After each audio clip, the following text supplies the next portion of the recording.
तो चलिए शुरू करते हैं अष्टावक्र गीता का हमारा पठन। हजारों साल पहले जनाका नाम का एक राजा था। उसने बहुत उत्तम दर्जे का ज्ञान हासिल कर लिया था। अपने रोजमर्रा के कामों में व्यस्त होने के बावजूद उसे जीवन के बारे में और जानने की ख्वाहिश थी। एक शाम वो कोर्ट में अपनी प्रजा की समस्याओं को सुन रहा था और सुनते सुनते उसकी आंख लग गई। अपने सपने में उसने देखा कि एक बड़ी बाढ़ की वजह से उसका पूरा साम्राज्य पानी में चला गया है। खेत, पशु और धान्य भी उद्ध्वस्त हो गया है। तो पूरी तरीके से निर्धन होने के बाद वो सड़क पे घूम रहा था, अकेला और भूखा। उसने बहुत लोगों से खाना मांगा पर किसी ने उसे दिया नहीं। आखिर में उसे एक सूखी रोटी मिल गई। तभी के धर्म में एक नियम था, अगर खाने के समय कोई दूसरा तुम्हारे यहाँ मौजूद है तो तुम्हें उस इंसान को पहले खाना देना होगा और उसके बाद तुम खुद खाओगे। अब क्योंकि राजा जनाका के पास सिर्फ एक रोटी थी तो वो घबराया कि कोई उसे मिल ना जाए, क्योंकि फिर आधी रोटी देनी पड़ेगी। तो उसका हल निकालते हुए वो एक ऐसी जगह पर गया जहां कोई उसे दिख नहीं रहा था और अपना कपड़ा सर पर लेके वो रोटी खाने ही वाला था कि उतने में एक बाज नीचे से आया और वो रोटी उसके हाथ से छीन कर ले गया। उस क्षण राजा खुद को रोक नहीं पाया और गुस्से के मारे जोर से चिल्लाया, और जैसे ही वो चिल्लाया उसकी नींद खुली और उसे पता चला कि वो दरबार में ही है। पर उसके पेट में उस रोटी की भूख अभी भी थी। पहले उसने सोचा कि शायद खाने का वक्त हुआ होगा, पर फिर वो थोड़ी दुविधा में पड़ा। वो सोचने लगा कि सत्य असल में क्या था। क्या वो सच में एक सपना देख रहा था या जिस सभा में वो बैठा है वो एक सपना है। राजा एक ऐसा आदमी था जो सवालों को जल्दी छोड़ नहीं पाता था। तो उसने पंडितों की एक सभा बिठाई और उनसे ये सवाल पूछा। जो भी जवाब आए उन्होंने राजा के मन को शांति नहीं दी। फिर किसी ने उनको बताया कि अष्टावक्र नाम के एक आदमी से इसका हल हो सकता है। अष्टावक्र का शरीर 8 जगहों से मुड़ा हुआ था। उसके पैर एक समान नहीं थे और शरीर में 8 जगहों पर गांठें थी। अष्टावक्र का मतलब है 8 गांठों वाला, या एक ऐसा आदमी जिसका शरीर 8 जगहों से मुड़ा हुआ है। अष्टावक्र एक ब्रह्मज्ञानी था। तो उसे राजा जनाका के दरबार में बुलाया गया। जनाका और अष्टावक्र के बीच एक संवाद हुआ और ये इस धरती का सबसे अनोखा संवाद है। एक बाजू था राजा जनाका, जीवन के शिखर पर, खुद के और सत्य के बारे में जानने के लिए व्याकुल, और उसके सामने थे अष्टावक्र, जिन्होंने अस्तित्व की सबसे ऊंची चोटी को छुआ था और जिन्हें सत्य की परख थी। ये अतुलनीय वार्तालाप जो जनाका और अष्टावक्र के बीच हुआ है उसे कहा जाता है अष्टावक्र गीता। गीता का मतलब होता है गाना। अष्टावक्र गीता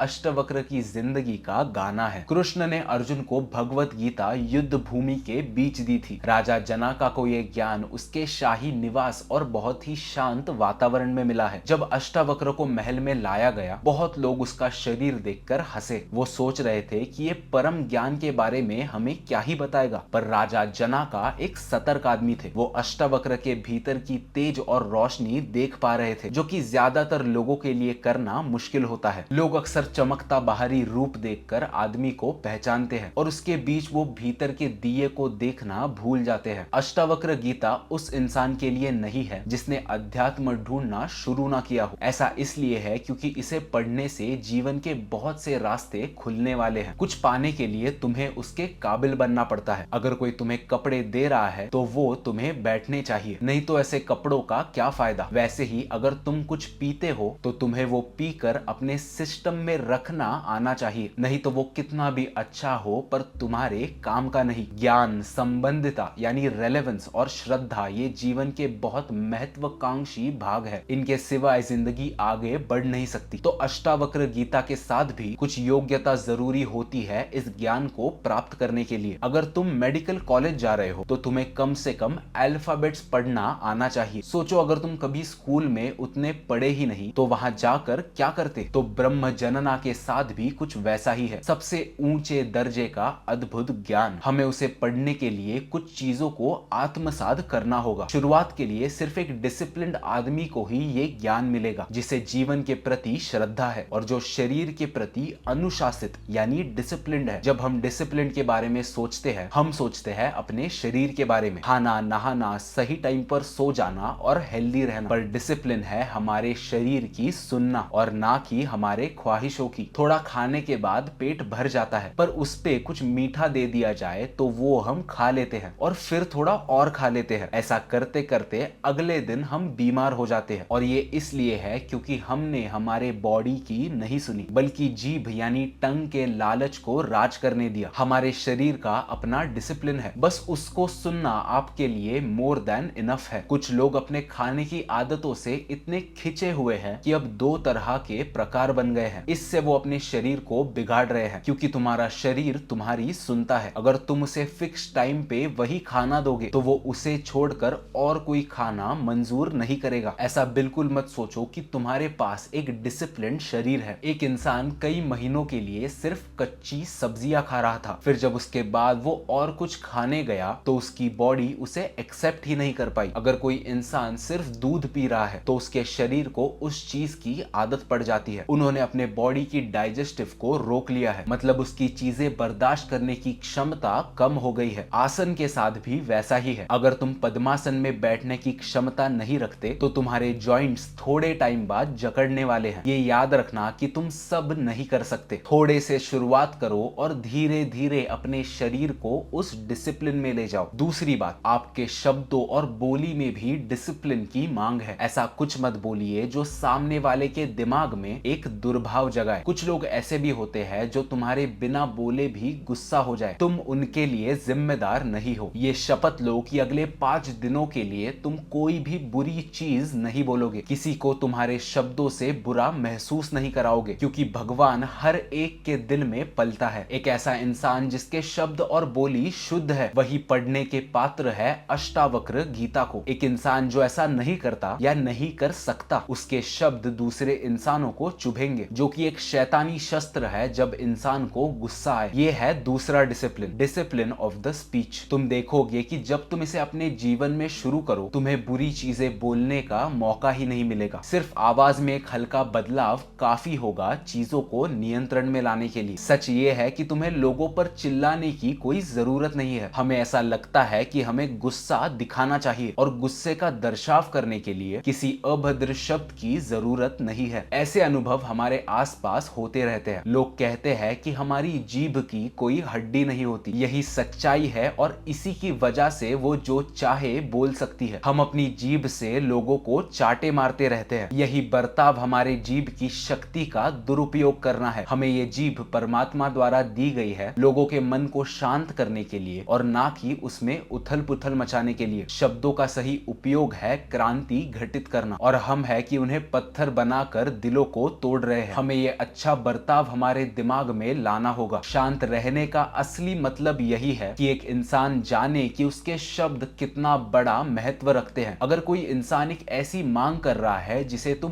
पूरा करने की स्थिति में नहीं हो, तो तुम शांति से उसे मना कर सकते हो, या उस पर गुस्से से चिल्लाना भी एक ऑप्शन है। ऐसा मत सोचो कि बोलना एक छोटी बात है, क्योंकि वो एक बहुत बड़ी शक्ति है। हमारे शब्द लोगों में प्यार भरने के लिए है। तो हम सभी शपथ लेते हैं कि अगले 5 दिन तक किसी भी गलत शब्द का उच्चार नहीं करेंगे, क्योंकि उसके बाद तुम जानोगे कि जिंदगी कितनी बेहतर हो गई है। तीसरा पड़ाव है हमारे दिमाग को सिखाना। एक ऐसा इंसान जिसने आज तक कभी ध्यान यानी मेडिटेशन ना किया हो, वो इस किताब को पढ़ने लायक नहीं है। एक ऐसा इंसान जिसने दिमाग की स्थिरता को महसूस ना किया हो, बस थोड़े क्षण के लिए भी, जिसने शांति में रोशनी ना पाई हो, वो इस किताब के ज्ञान को बिल्कुल ना सुने, क्योंकि ऐसा करना तुम्हारे लिए घातक हो सकता है। तुम कुछ पता करे बिना ही ऐसा सोचने लगोगे कि तुम्हें सब पता है। बदकिस्मती से ये बहुत से अच्छे शिष्यों के साथ हुआ है। उन्होंने जीवन में थोड़ा पढ़ा और फिर थोड़ा सुना, उसके बाद उन्हें ऐसा लगने लगा कि उन्हें सब कुछ पता है। इसमें कोई शंका नहीं है कि एक बेवकूफ आदमी बेवकूफ है, पर एक ऐसा आदमी जिसे लगता है कि वो ज्ञानी है, वो इन सब से ज्यादा बेवकूफ है। तो एक ऐसा इंसान जिसने कुछ समय के लिए ध्यान किया हो, वो जान सकता है अष्टावक्र गीता के इस ज्ञान को। ध्यान करते समय कुछ और मत कीजिए। अगर तुम्हें चुनना है कि ध्यान करना या कपड़े सुखाना, तो हम में से ज्यादातर लोग कपड़े सुखाएंगे। तुम खुद को बताते हो कि पहले अपना काम करना है, ध्यान तो बाद में भी हो सकता है, और वैसे भी कुछ फर्क पड़ता ही नहीं। तुम बस बैठे हो और अपने ख्यालों को आने दे रहे हो, और इससे क्या ही होने वाला है। तुम क्या चुनोगे? अगर ध्यान करना और खाना खाना, ऐसे दो ऑप्शंस दिए जाए, ज्यादातर लोग खाना पहले खा लेंगे और उसके बाद ध्यान करेंगे। ऐसा करना गलत नहीं है, बस उसे जानना कि तुम ऐसा करते हो ये चीज जरूरी है। खुद के बारे में ऐसा मत सोचो कि तुम बुरे हो और तुम में डिसिप्लिन नहीं है। खुद के बारे में कभी भी बुरा मत सोचो, ये बहुत ही महत्वपूर्ण है। तुम खुद ही को डिस्क्वालीफाई कर रहे हो। ऐसा करना खुद की क्षमता को अंदर से मारना है, क्योंकि तुम बुरे नहीं हो। तो तीसरा क्वालिफिकेशन है हर रोज कोई सेवा करना। जनका ने अष्टवक्र से पूछा कि मुक्ति कैसे मिलेगी। जनक को इस सब का दिमागी ज्ञान था, यानी वो सारी चीजों को समझ पाते थे, पर उसका सच्चाई में कोई हल नहीं बन रहा था और यही उसकी समस्या थी। अब हम देखेंगे कि कैसे एक एक करके वो इसके हल पर पहुंचा। इसके लिए हमें बस आंखें खोलने की जरूरत है। जैसे कि तुम्हारी बाग में एक गुलाब है, तो मुक्त कैसे बने? हमने खुद को बुरी दिखने वाली और अच्छी दिखने वाली इन दोनों चीजों से घेर रखा है। हम अच्छे और बुरे दोनों में फंसे हैं। हम किसी ऐसी चीज में फंसे हैं जिससे खुशी मिलती है और किसी ऐसी चीज में भी फंसे हैं जो हमें दुख देता है। हम हमारे पास जो है उसमें फंसे हैं और हमारे पास जो नहीं है उसमें भी फंसे हैं। मुल्ला नसीरुद्दीन की एक कहानी है। मुल्ला अपनी आखिरी सांसें गिन रहा था तो एक मौलाना उससे मिलने आए। उन्होंने उससे कहा कि अपनी जिंदगी में तुमने किए पापों को याद करो और उसके लिए परमात्मा से माफी मांगो, क्योंकि जल्द ही वो मरने वाला था। मुल्ला ने उस पर कहा कि मुझे टोकिए मत, मैं अभी भी वही कर रहा हूँ। मैं उन पापों के लिए प्रायश्चित कर रहा हूँ जो अब तक मुझसे घटित नहीं हुए। जिंदगी इतनी छोटी सी है कि अब खत्म होने को भी आ गई। मैं और कितना कुछ कर सकता था, पर छोड़ो उसे। अब मैं यहाँ से जा रहा हूँ और भला कौन जाने कि स्वर्ग और नर्क होते भी है या नहीं। जानने से ज्यादा इसका फर्क किसे पड़ता है? इस भय में रहने से अच्छा मैंने थोड़े और पाप कर लिए होते। और मैं इसी चीज का अफसोस कर रहा हूँ कि जिंदगी में मैंने किसी का अच्छा क्यों ही किया। हम अफसोस उस चीज का करते हैं जो हमारे पास है और उस चीज का भी करते हैं जो हमें मिल नहीं पाती। एक ऐसा इंसान जिसके पास बड़ी गाड़ी हो, वो इस चीज का अफसोस करता है कि उसे चलाने में खर्चा बड़ा लगता है, और जिसके पास गाड़ी नहीं है वो भी जिंदगी में अफसोस करता है। हम सभी को लोगों और परिस्थितियों ने बांध के रख दिया है। हद तो ये है कि हम पर ज्ञान ने भी काबू पा लिया है। जिसे हम समाज में ज्ञान कहते हैं वो असल में हमारा अहंकार होता है और वही एक इंसान को रोक कर रखता है। ऐसे ज्ञान ने किसी को भी सामान्य, मासूम या साफ नहीं बनाया। तो क्या तुम्हारे अंदर ये सब करने की क्षमता है? क्या तुम अपने शरीर और जीभ पर नियंत्रण रख सकते हो? सिवाय तुम्हारी जीभ के बाकी सारे बॉडी पार्ट सिर्फ एक काम करते हैं। तुम्हारी आंखें सिर्फ देखती है, तुम्हारे कान सिर्फ सुनते हैं, तुम्हारी नाक चीजों को सूंघती है, पर तुम्हारी जीभ दो चीजें करती है, एक खाना और दूसरा बात करना। उसके पास दो शक्तियां हैं, जैसे एक गाड़ी जो एक के सिवाय दो घोड़ों पर चल रही है। और जब ऐसा होता है तो उस गाड़ी को नियंत्रित रखना और मुश्किल हो जाता है। कन्नड़ा में एक सुंदर कहावत है, उसका अर्थ है कि शब्द तुम्हारे आसपास हास्य, दुश्मनी या नफरत पैदा करते हैं। तुम्हारे शब्दों से तुम पूरी दुनिया को अपना बना सकते हो। इस दुनिया का सारा धन तुम्हारा हो सकता है सिर्फ तुम्हारे शब्दों के बल से, क्योंकि सच बताया नहीं जाता, इसलिए जो भी तुम कह सकोगे वो एक झूठ ही होगा। पर झूठ भी ऐसा बताना है जैसे एक कलाकार बताए। हम सुबह भगवान के सागर में लीन हो जाते हैं और शाम को सबसे झूठ कहते हैं। भजन में हम गाते हैं चित्र चोरा, यानी तुम कृष्णा को एक चोर कह रहे हो कि तुमने मेरा मन और दिमाग सब चोरी कर लिया है। नवनीत चोरा गोपाल। नवनीत मतलब वो जिसका दिमाग मक्खन जैसा है, जो कि सत्य में स्थित है, एक पत्थर की तरह नहीं बल्कि बहुत कोमलता से। उनका दिल और दिमाग बड़ा शांत हो गया है। और ऐसे लोगों को भी तुम खुद से जुड़ा लेते हो जो कि जीवन में किसी को भी पास नहीं लेते, वो भी तुम्हारे शरणों में पाए जाते हैं। भारत में एक रिवाज था कि किसी को कुछ मत कहो जब तक वो उस चीज के लिए तुमसे खुद ना पूछे। एक जवाब सवाल के बाद ही आना चाहिए और यही एनलाइटनमेंट का नियम है। भले परम ज्ञानी लोगों के नियम नहीं होते, उनमें से एक नियम ऐसा भी है, कुछ लोग उसे निभाते हैं और कुछ नहीं। हम सभी को ये याद रखने की जरूरत है। हम दूसरे लोगों को सुझाव देना शुरू कर देते हैं जबकि सामने वाले ने उसके बारे में कुछ पूछा भी ना हो और जबकि उन्हें उसकी कोई जरूरत भी नहीं है। हम उनके रक्षक बन जाते हैं और ये अनचाहा ज्ञान उन पर बरसाने लगते हैं। फिर तुम्हें कोई चुप कराने की कोशिश करता है पर तुम उसकी बात बिल्कुल नहीं मानते और वही करने लगते हो। तो जब भी कोई इंसान सवाल पूछे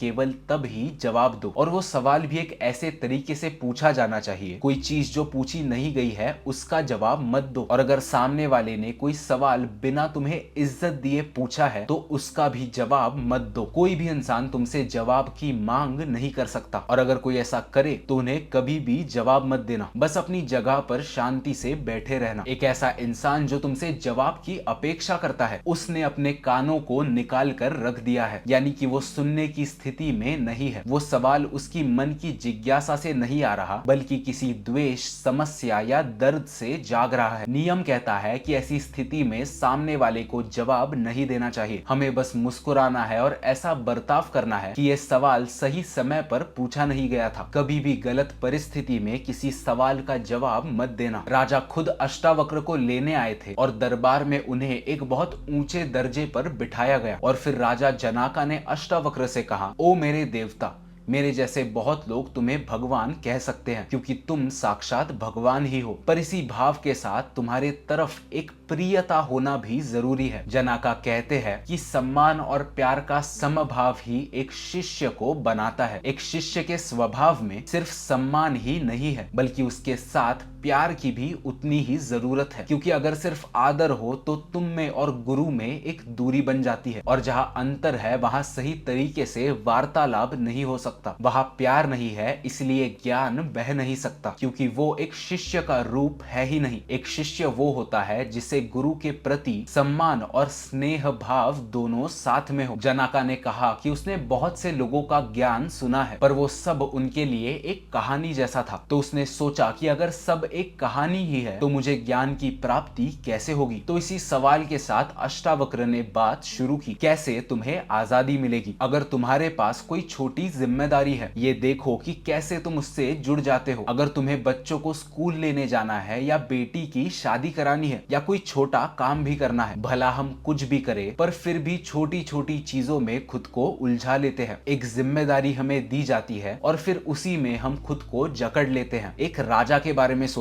जिस पर उसकी पूरी प्रजा निर्भर है। उसे पूरे साम्राज्य की हर छोटी छोटी चीज का ध्यान रखना है। उस देश में जो भी हो उसके लिए जिम्मेदार वो राजा है। अब ऐसे समय में वो कैसे दुनिया से दूरी बना के शांत होगा। वो रह रहा होगा एक राजमहल में और पहन रहा होगा महंगे कपड़े और जेवर, पर वो वैराग्य यानी डिटैचमेंट को कभी अनुभव नहीं कर पाएगा, और वही महसूस करना सबसे अद्भुत है। एक ऐसा इंसान जिस पर कोई जिम्मेदारी ना हो, वो वैराग्य यानी डिटैचमेंट को अनुभव कर सकता है, पर ऐसे वैराग्य का कोई मोल यानी वैल्यू नहीं है। कोई ऐसा व्यक्ति जिसके पास अपने साम्राज्य और उसके लोगों की जिम्मेदारी हो, और सारे लोगों की मान्यता ऐसी हो कि ये हमारे लिए छोड़कर कोई और काम करता ही नहीं। ऐसा व्यक्तित्व यानी पर्सनालिटी जिसके पास हो, वही सही मायने में एनलाइटेंड है। इसे सुनकर जनाका दूर नहीं भागे, बल्कि उनसे पूछा कि एक ऐसी स्थिति वो कैसे पा सकेगा। जनाका ने कहा कि उसे पता है कि एक इंसान में विरक्ति यानी डिटैचमेंट होना जरूरी है। उसे पता है कि उसे मुक्ति यानी फ्रीडम महसूस करनी चाहिए, और उसे ये भी पता है कि एक ज्ञानी पुरुष बनना जरूरी है। उसने इस सब के बारे में सुना है, पर तभी उसके पास ज्ञान नहीं था। उस चीज को समझने की